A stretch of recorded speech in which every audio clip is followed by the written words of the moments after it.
Hello students, welcome to PVR study. बच्चों, आप सबको पता है कक्षा 9 की एनसीईआरटी मैथमेटिक्स आप पढ़ रहे हैं, जिसमें एक्सरसाइज 13.1 चल रहा है। बेटा, क्वेश्चन नंबर 3 तक पढ़ चुके हो, चौथा नंबर आज इसमें पढ़ेंगे। चलिए, क्वेश्चन नंबर 4 पे ध्यान दीजिए। क्या कहता है? किसी स्क्रीन पे देखिए, 4 नंबर क्या यही तो है ना? किसी डिब्बे वाला। किसी डिब्बे में भरा हुआ पेंट 3.935 मीटर के क्षेत्रफल पर पेंट करने के लिए पर्याप्त है। इस डिब्बे के पेंट से 22.5 centimetre into 10 centimetre into 7.5 centimetre बीमाओं वाली कितने ईंटों को पेंट की जा सकती है? समझ रहे हो ना बेटा? यानी एक डिब्बा में पेंट भरा हुआ है। पेंट आप देखे हो ना, कक्षा 9 में पहुंच गए हो, लगभग हर कोई पेंट देखा होगा। जैसे बहुत से फर्नीचर वगैरह पेंट किए जाते हैं, ईंट में पेंट किया जाता है, दीवार में किया जाता है। तो पेंट आप जानते हो क्या होता है। वो एक डिब्बा में भरा हुआ है। कह रहा है कि उसमें जो पेंट है वो 9.375 मीटर के क्षेत्रफल पर पेंट किया जा सकता है। अंट जाएगा, मतलब कम नहीं पड़ेगा। तो आगे कह रहा है यदि कोई ईंट पर पेंट करना है। ईंट कैसे है देखो, जैसे स्क्रीन पे आपको दिख रहा है, कम सही समझ में आ रहा होगा तो ये वाला देख लो। ये क्या ईंटा है, जिसे देसी भाषा में ईंटा बोलते हैं। ईंट, ब्रिक्स इंग्लिश में, ठीक है। इसको अगर पेंट करना है तो कह रहा फिर कितने ईंटों को पेंट किया जा सकता है, कितना खर्चा आएगा, ऐसे कुछ पूछा है ना। कितनी ईंटों को पेंट किया जा सकता है, संख्या ज्ञात करनी है। देखो बेटा, सही सही सिंपल सी बात है। अगर ईंट को पेंट करना है तो इसको चारों तरफ पेंट करेंगे उलट पलट के। ऐसा तो है नहीं कि ईंट में ऊपर ऊपर पेंट लगा देंगे, नीचे नहीं लगाएंगे, कुल लगाएंगे ना। तो क्या करेंगे, हम इन ईंटों का संपूर्ण पृष्ठ निकालेंगे, टोटल सरफेस एरिया निकालेंगे। क्या निकालेंगे? टोटल सरफेस एरिया निकालेंगे ईंटों का, यानी टीएसए निकाल लेंगे। फिर उसके बाद उसी हिसाब से आगे क्या क्या करते हैं, आइए शुरू करते हैं कुछ आगे, तो फिर समझ में आएगा। लिखिए, total surface area of the bricks, या फिर हिंदी में लिखिए ईंट का संपूर्ण पृष्ठ बराबर, ईंट का संपूर्ण पृष्ठ बराबर।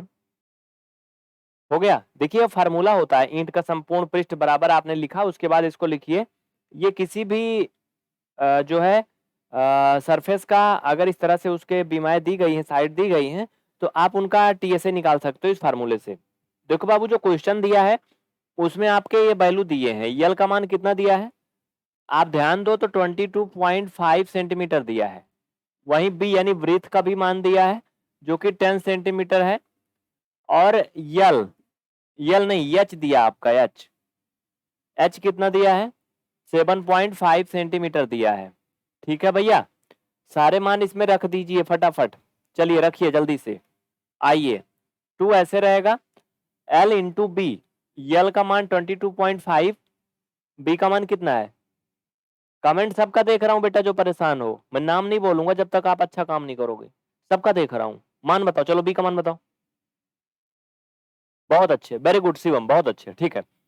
तो बी का मान 10 है, फिर बीच में प्लस है, फिर बी का मान रखना बेटा, फिर से 10 इंटू एच का मान 7.5, ओके, प्लस एच का मान, फिर से एच का 7.5 इंटू यल का मान 22.5। इसमें किसी को कोई डाउट, एनी डाउट? नहीं। इनको हल कर लेंगे। आप सबको मल्टीपल करना आता है भैया। 10 से गुणा करोगे बाबू, ये 225 हो जाएगा आपका पूरा पूरा। क्यों, हो जाएगा कि नहीं? क्वेश्चन हटा दो भाई रास्ते से, बिल्कुल भी हटके ना।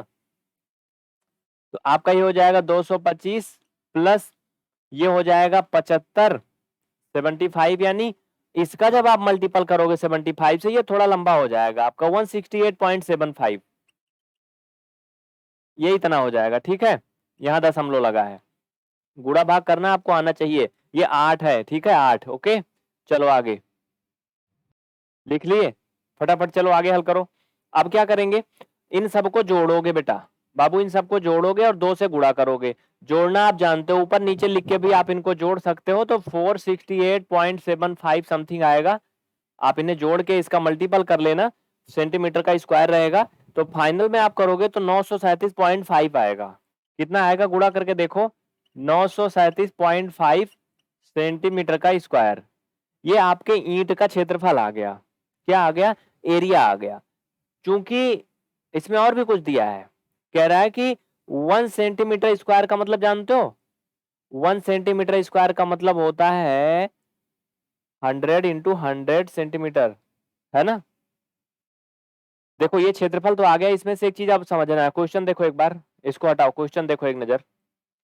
देखो बाबू, जो क्वेश्चन कह रहा था वो कह रहा था कि जो ये पेंट है वो 9.375 मीटर के क्षेत्रफल पर पेंट करने के लिए पर्याप्त है, लेकिन जो यहाँ पर एक ईंट का संपूर्ण पृष्ठ आ रहा है वो सेंटीमीटर में आ रहा है, मीटर में नहीं है ना। और ये सेंटीमीटर का स्क्वायर में है, वो सिर्फ मीटर में दिख रहा है। तो आपको पता है ये, नीचे चाहे तो लिख लो, थोड़ा सा लिख लो, चूंकि 1 centimetre square equal 100 into 100 centimetre, ये पता है ना आपको कि नहीं। देखो इसका मतलब अभी मैं समझा देता हूं। देखिए बच्चों, ये थोड़ा कंफ्यूजन वाली बात है, थोड़ा इसमें मिस्टेक हो गया ना, सॉरी इसके लिए। देखो समझाता हूं मैं आपको डिटेल में, इसको समझो। एक्चुअली क्या होता है, ये 1 मीटर स्क्वायर इक्वल हो जाएगा 100 इंटू 100 सेंटीमीटर का स्क्वायर। ये कैसे होगा समझो इधर साइड में। देखो चूंकि आप सबको पता है कि 1 मीटर में 100 सेंटीमीटर होता है, ये सबको मालूम है ना। तो बेटा अगर हम 1 मीटर का स्क्वायर करें, यानी इसको स्क्वायर कर दें दोनों तरफ, ठीक है, 1 मीटर का स्क्वायर, तो भाई 1 का स्क्वायर करोगे तो 1 ही रहेगा, इसमें कोई फर्क तो पड़ेगा नहीं। तो आप इसे 1 मीटर का स्क्वायर कर सकते हो। जब इसको 100 सेंटीमीटर को इसको भी स्क्वायर में करोगे तो ये आपका 100 इंटू 100 हो जाएगा सेंटीमीटर का स्क्वायर, यानी कह सकते हो 1 मीटर का स्क्वायर इक्वल 100 इंटू 100 सेंटीमीटर का स्क्वायर। ठीक है, ये आप सबको पता है। ऐसा इसलिए किया जा रहा है क्योंकि अभी हमें कन्वर्ट करना है इसको टोटल को मीटर में। ठीक है, इसको छाप लो जल्दी से, इसको जल्दी लिखो, आगे बढ़े। चलो हो गया इतना। अब देखो चूंकि ये इतना क्या आया है, सेंटीमीटर का स्क्वायर में आया है, और बाबू हमें जो निकालना है वो क्या है, मीटर में निकालना है, तभी हमें ईंटों की संख्या मिलेगी। तो लिखो लिखो चूंकि 1 metre square equal 100 into 100 centimetre का स्क्वायर, इसलिए इसलिए हमारे में जगह नहीं, इसलिए अलग लिख रहा हूं, नहीं तो इसके नीचे लिखना था। ठीक है, लिखो इसलिए 937.5 सेंटीमीटर का स्क्वायर इक्वल, क्या करोगे, उतने से गुणा कर दो। किस में गुणा करोगे, किस में करोगे भाई, भाग हो जाएगा सीधा सीधा इसमें 100 इंटू 100 से ना, जो आपका ये इधर है इसी से तो टोटल भाग हो जाता है ना भैया। लिख लो नीचे, लिखो इतना इक्वल 937.5 अपान 100 इंटू 100। अब ये मीटर का स्क्वायर हो गया। ठीक है भैया, हल कर लो बाबू, इनको हल करना आप सभी जानते हो, इसमें कोई बड़ी बात है नहीं। 0.09375 आएगा ना, कर लो 0.09375, ये मीटर का स्क्वायर, ये क्या आया, मीटर का स्क्वायर। ध्यान दो यहाँ पर ऊपर एक अंक पर दशमलव है, वैसे तो ये 4 बार 0 था, अगर भाग देते तो 4 अंक पे दशमलव लगता, एक अंक पे दशमलव पहले से था, तो देखो क्या हो गया आपका, 5 अंक पे दशमलव हो गया, है ना, सही बात। हाँ, ये क्या है, मीटर का स्क्वायर। अब क्या करोगे, number required number of BRICS 9.375, कितना पेंट था जो भी, उतना पेंट को खपाने के लिए आवश्यक ईंटों की संख्या।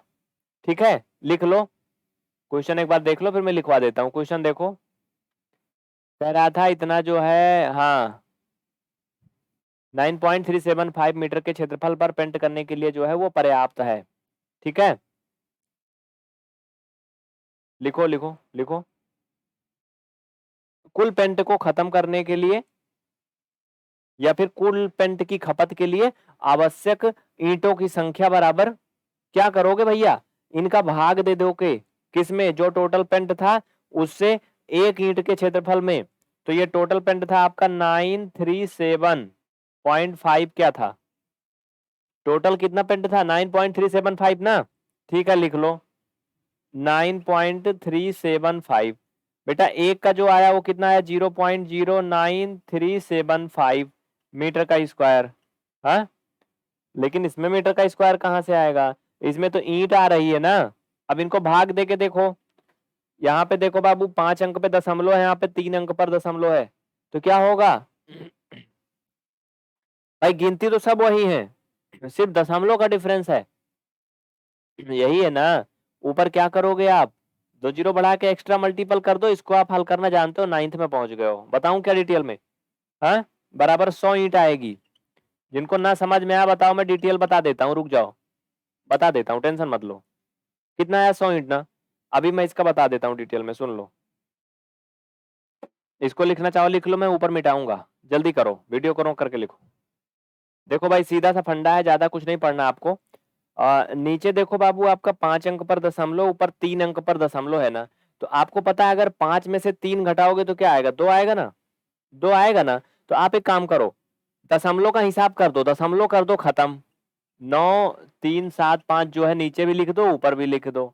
लेकिन ऐसे तो हिसाब बराबर होगा नहीं, क्योंकि नीचे दशमलव ज्यादा था अंकों में, हाँ ऊपर कम है। तो क्या करेंगे, जिधर कम है, जितना अंक कम है उतने 100 से ऊपर कर दो गुणा, मतलब उतनी बार जीरो लगा के, ठीक है। तो बाबू ऊपर 2 अंक कम है, क्योंकि नीचे 5 अंक पर दशमलव है, ऊपर 3 ही अंक पर है, 2 अंक पे कम था ना। तो 2 जीरो लगा के 1 के बाद में मल्टीपल कर दोगे, यानी 100 से। अगर 1 अंक कम होता 10 से करते, 3 अंक होता तो 1000 से। तो इसलिए क्या करोगे, 100 से गुणा कर दो, ये कट जाएगा, बराबर 100 ईंट आएगा। ये मैं डिटेल में समझाया, जो वहां आंसर आया था बाकी वही आएगा, ठीक है। इसमें किसी को कोई डाउट नहीं ना। बहुत से बच्चे कमेंट कर रहे हैं, बेटा परेशान ना रहो। बच्चों मैं सबका कमेंट देख रहा हूँ, जो लास्ट तक जुड़े हैं मैं उनका नाम ले लेता हूँ। जैसे कि गीता कुशवाहा का कमेंट आ रहा है, किंग एक्स गेमर का कमेंट आ रहा है, पूजा का कमेंट आ रहा है, सुजीत विक्टर, राजन सिंह और राजन अमौर, निखिल गेमर और पतंजलि, तौहीद अहमद और तौहीद गाजी, इनका भी कमेंट आ रहा है। तो अगर आप लास्ट तक रुकते हैं, रोज हमारे साथ जुड़ते हैं, तो हम आपका नाम जरूर बोलते हैं, कमेंट सबका देखते रहते हैं। कुछ भी नहीं समझ में आया कमेंट करके बताओ, बताया जाएगा। मिलेंगे फिर अगली क्लास में। आप लोग ज्यादा बड़ी क्लास देखते नहीं हो, इसलिए छोटी छोटी चल रही है। कमेंट करके बताना कि आप कितने घंटे की क्लास देखना चाहते हो, कमेंट करना, ठीक है। Thank you.